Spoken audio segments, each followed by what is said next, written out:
And welcome back to part 2 of the Premier League table review, I guess we'll call it. Never really gave it a name in the first one, did I? So, right, I have my phone ready. So, number 11, in 11th place, is Everton. Everton, well, yeah, for a time they would look like they were going to get dragged into the relegation battle. To be honest, they need to improve defensively, and they're missing something. I can't put my finger on it. They're missing something in midfield. I don't know whether it's that creative spark, but it's something that they've been lacking for a little while now. And you know, they brought in Roberto Martinez. To be honest, he got Wigan relegated, and yeah, I don't know, Everton, there's one of these teams that seem to be constantly slipping down the table, which isn't good. So I'd say defensively and midfield, they need that one player with that spark. That's what they're lacking. Right, now we have West Ham. Now West Ham have been given a place under the Premier League Fair Play in the Europa League, which is good to see. Thank God. I do believe at a time it looked like Leicester were going to get it as well, actually. So there we go. Yes. So West Ham. Well, West Ham have just been West Ham, really, haven't they? It's their typical mid-table finish. One thing's for sure, they're going to need to sign a decent striker. That much is definitely for sure. Now, if they're going for the Europa League, if they want to try and make a big show out of it, with it being their last season at Upton Park potentially, then, well, Mr. Gold's going to have to put a lot of money where his mouth is, isn't he? Really. So, with that being said, with them being given that Europa League place, or qualifying place, to be fair, I don't know where they could improve. This is going to be one of those things where they're going to bring in a load of players. Because effectively you need part of an A team, and you need a B team as well, in theory. So, that's the way I've always seen it when it comes to the likes of Champions League or Europa League. You're going to need to have your A team and your B team, or half an A team with the B team sort of thing, something like that. So, to be honest, I'm not going to say where they need to improve, because they now need to go and do their own thing to see how they can improve. Because that's a tricky one now. That threw a spanner in the works earlier when I was looking at it. So, right, that moves us on to West Brom. Well, again, another team. They were starting to get dragged down the relegation battle after Christmas, and they've pulled it round. Now, you look at the stats, 51 goals conceded. That's just diabolical. It really is, It's almost as bad as bloody Sunderland is. But, yeah, so defensively is a big, big one for them. And, yeah, 38 goals scored. I suppose you could say that's alright. 44 points in 13th place. It's above the average to say that you need to stay up in the Premier League anyway. So, yeah, West Brom, they need to do more defensively. Drastically. Next brings us on to 14th place. Leicester, fuck me, wow. What can you say? Leicester, wow. Christmas, dead and buried, like Sunderland were last season. Well, you know what I mean, yeah? Bottom of the table at Christmas. Normally any team that's there for the chop. Simple as that. Nope. They held the guns. The chairman, he kept hold of Nigel Pearson. And albeit, besides his bizarre ostrich rant. Fucking ostrich, really? Problems, boy. Yeah, the miserable fucker actually kept them up. And you know what? What a job he did. I'd actually have to say he did a better job than what Alan Pardew did. without shadow of a doubt. The results they got were fucking mental. You know, trouncing Newcastle 3-0, which I've got to say was fucking hilarious to see, because that put them even more in the shitter. You know, beating Southampton. They managed to get the all-important draw they needed, which, when they came to Sunderland, that's what they were playing for. They look at it. They got 3 shots off target. They couldn't muster up a single shot on target. They didn't give a fuck. They knew they needed that point where the games other teams had to play that they weren't really going to win, or they'd have been lucky to pick up a point from. And they got the point at Sunderland, and you saw the celebrations. And, that's how much it meant to them. And, you know what? I was there at the match, and it was good to see. It was good to see them celebrate, because they went through a fucking torrid season. But it goes to show, it's not always the manager. It can be the players.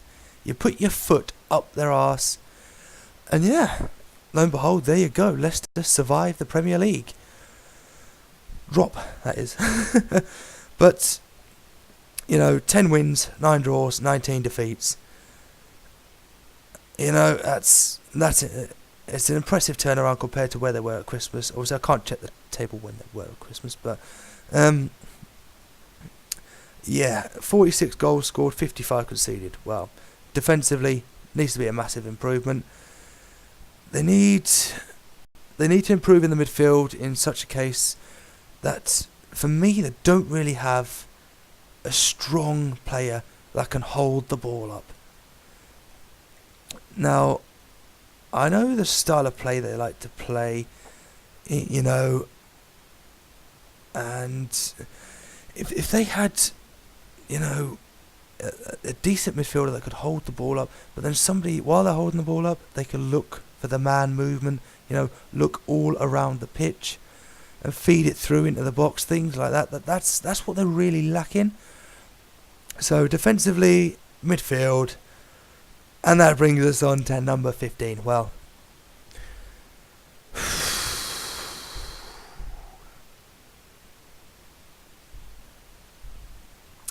where to begin? A club that, even though they finished above us, are in worse fucking shite than what we are.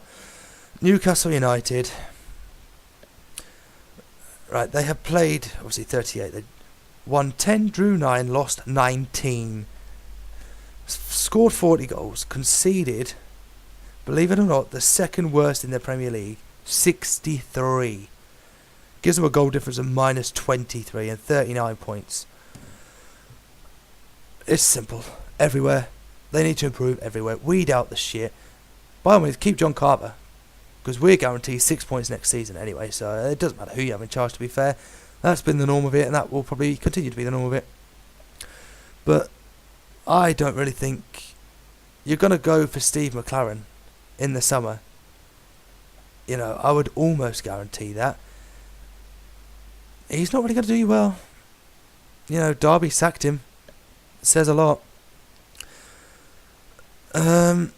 So, well, you need to weed out a lot of crap. A hell of a lot of crap, that is for sure. If you want to get out of this rut that you're constantly being in now. You know, Sunderland are constantly in the rut. Hey, we're fucking used to it by now. But, you know, you go 11 games and pick up 4 points. That is fucking shocking. Absolutely shocking. You know, Sunderland in the last 5 games, right, picked up 8 points. That's in the last 5 games. You're lot 4 points in the last 11. You know? So, yeah. I don't know where you're going to go manager-wise, to be honest. I'd be surprised if any manager would want to take that job, especially with Mike Ashley in charge. You get rid of Mike Ashley and have a decent owner put in, then I think you'll get decent managers, you know, wanting the job. But you're going to be hit and miss for next season. You need to weed out the shit. It's as simple as that. And, well, as for signing players, you need to sign at least 2 or 3 players in every bloody area. Your goalkeeper is fine. Apart from he needs to cut out assisting other teams with goals. But yeah. Well, let's move on from that Geordie crap. Right. Now we move on to Sunderland. Woohoo! My team. Right. Where do we begin? Right. I'm going to leave a certain stat here for last because I'm certain this is a Premier League record. Right. 1-7. Drew. No, I'll leave that till last. Lost 14. Scored 31. Conceded 53. Goal difference minus 22. Better than the Geordies. 38 points. To be honest, we were unlucky we didn't finish above Newcastle. Of course, that would have been guaranteed if we'd have stole a win against Arsenal. But it doesn't matter. You know, we've got a lot over on Newcastle this season. 2 derby wins. You know, they didn't show up for any of them, really.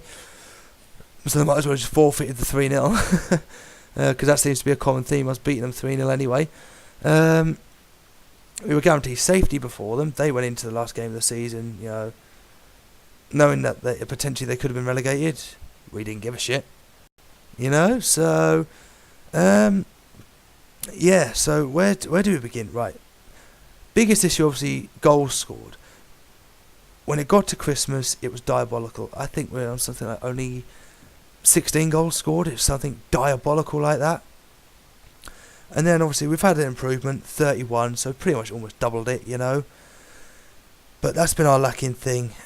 Goals scored. Defensively, John O'Shea, Wes Brown, they've had the day. We need to bring in some more solid defenders. And it's time for, pretty much like Mike Ashley, the Newcastle owner, Ellis Short now has to shut up and put his money where his mouth is. You know, I don't want us to be in this relegation crap next season. No, of course I don't. We need to improve. You know, we've spent the last 4, 5, something like that, seasons in the Premier League. I know, memory eludes me. I've got a number of things going around in my head, so, you know. And they've all been fucking relegation. Fair enough, last season we had a decent cup run, got to the League Cup final. We lost to Manchester City, but hey, you know, they put the effort in, and it was good to see. You know, we didn't roll over, we didn't get steamrolled. Okay, we lost 3-1, still wasn't steamrolled though, that's for sure. So attacking, yes. Defensively, yes. Midfield, well, midfield's all right. We could improve a little. I'd like to see us with a fast-paced winger. You know, for when we hit teams on the counter attack. That's what we've sort of been lacking. We've got a bit of pace. We've got Van Aanholt, obviously, you know, left back and right back and centre back and midfield. You know, he played fucking almost anywhere. I think the only place he didn't play was in fucking goal, really. You know, he's got some pace about him. But we need a winger, you know, with a lot of pace. Yeah, so goals defensively we need to improve. But the stat I'm going to leave for last is a staggering 17 draws, 9 of which are a record-tying 0-0. That's unbelievable. Now, don't get wrong, as it turns out, we could have gone through every single game drawing, goal difference being at 0, and it wouldn't have mattered. Is that right? Yeah, because we'd have actually still finished where we finished this season. So, yeah, so that wouldn't have mattered too much. But, you know, yeah, that's where we need to improve. It's as easy as that. Ellis Short, put up, shut up. Hopefully Dick Advocaat will take the job. I'll find out this Thursday. Please, please, if your wife is watching this, let the man take the fucking job for a year or 2. He's going to retire after anyway. He said that. Let him take the fucking... I am begging you, let him take the fucking job. Moving on, Aston Villa. Right, got to try quick fire this because the video's getting a bit long now. Aston Villa, right, where do they need to improve? Right, okay, so they brought in Tim Sherwood. He started getting them on a number of results. You know, 10 wins, which was good because at Christmas they were shit. 8 draws, 20 losses, 31 goals, 57 conceded, minus 26, 38 points. So that's pretty alright, you know. They had a massive turnaround.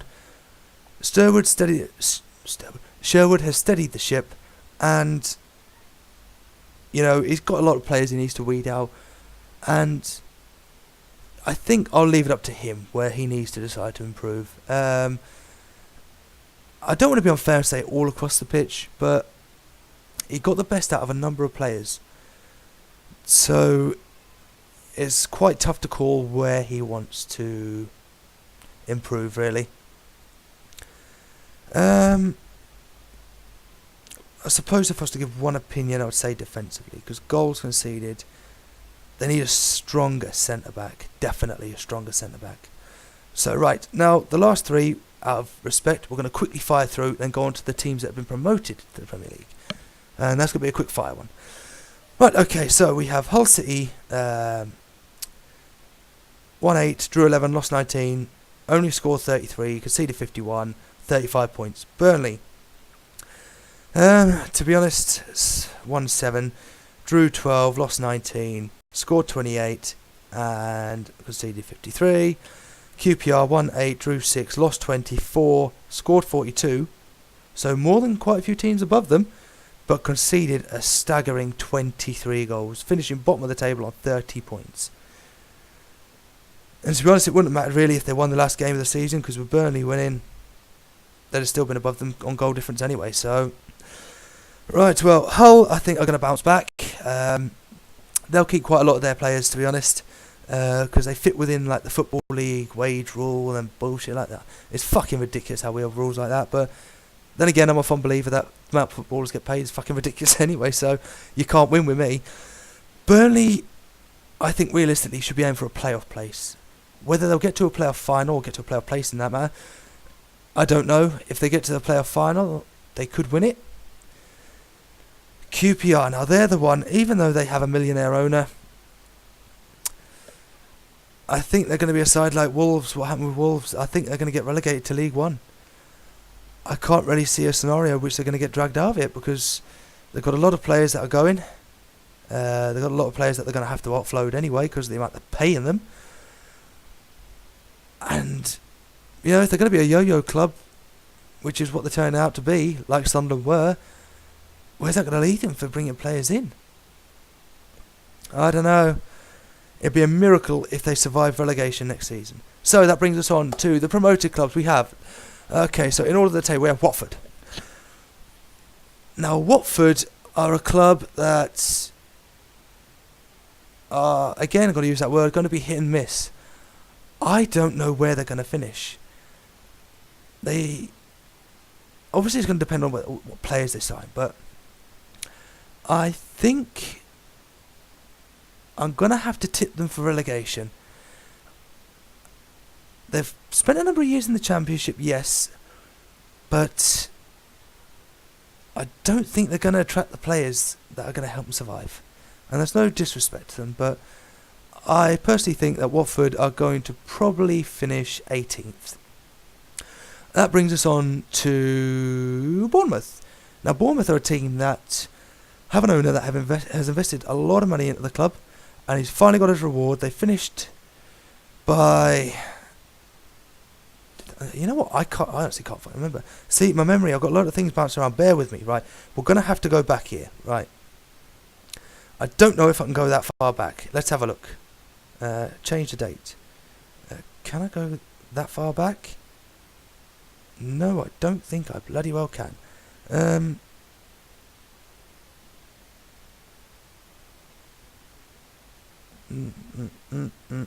No, I can't. That's a bummer. Oh, hold on. There'll be a way I can do it. Wait there. Bear with me. This is a rather fucking sloppily made video, isn't it? Right, I've just got to skip through. Bear with me. Come on, hurry up. Fibre optic. Oh, there you go. Gone past it. Go back. There we go. Right. Yes. So Watford, obviously, they finished in the automatic playoff place. Bournemouth won the title on the last day of the season, so I can see them staying up, and I'm going to say 17th. And I think it'll be a last game of the season, and you know what? It wouldn't surprise me if Watford and Bournemouth on that last game of the season had to battle it out to stay up against each other. And that, oh God, that brings us on. She's back. She's fucking back again. Let's be having you. Delia fucking Smith and Norwich City. They are starting to be a bit of a yo-yo club that are, to be honest, being a pain in the arse.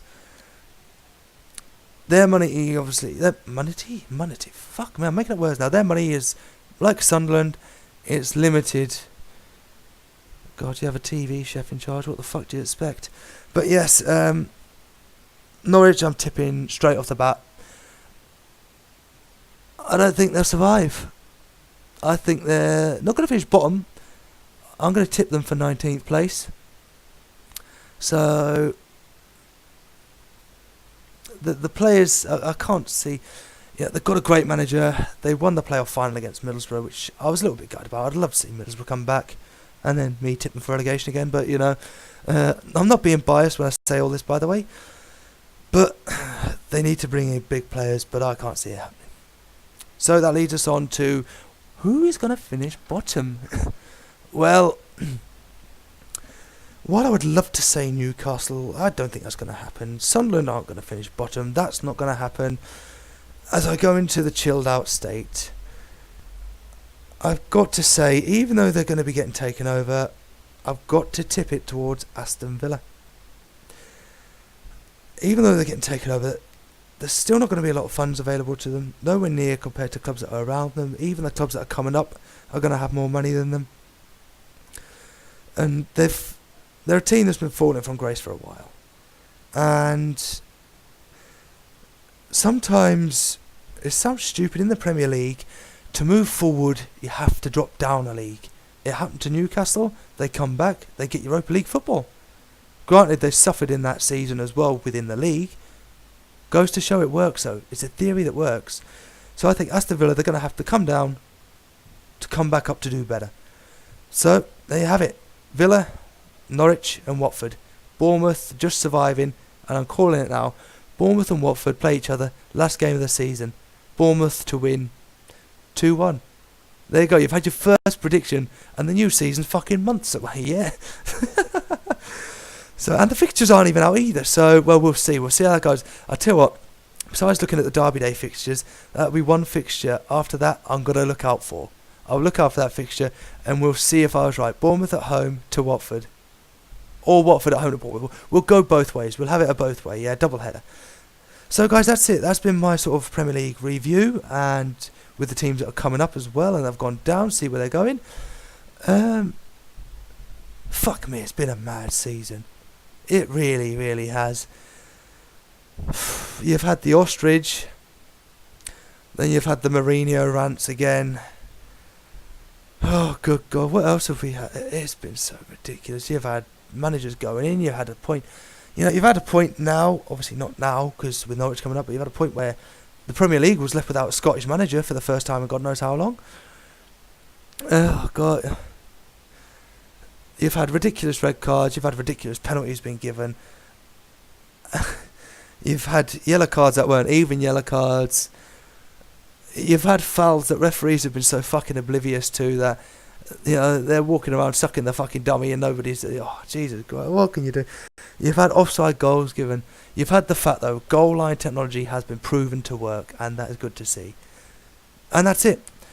So, I'm going to be working on a few other little projects to do with, there's going to be another video come up before the season starts to, which will be sort of after most of the transfers have happened, to see where I think the clubs will lie in the table.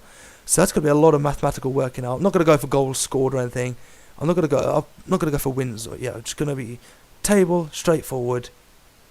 Where they'll finish, no points or anything like that, and we'll see where it goes. But there needs to be a lot of improvement for a lot of clubs, even clubs at the top, and certainly a lot from the ones at the bottom.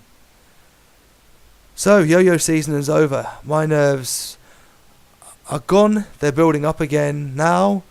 So fuck knows what next season's going to hold. And that's it, guys. That is my football Premier League table review plus 3-team promotion review. I'll see you in a while, I guess. More tasters to come for the new channel. Fuck me, what are we going to be like? Goodbye.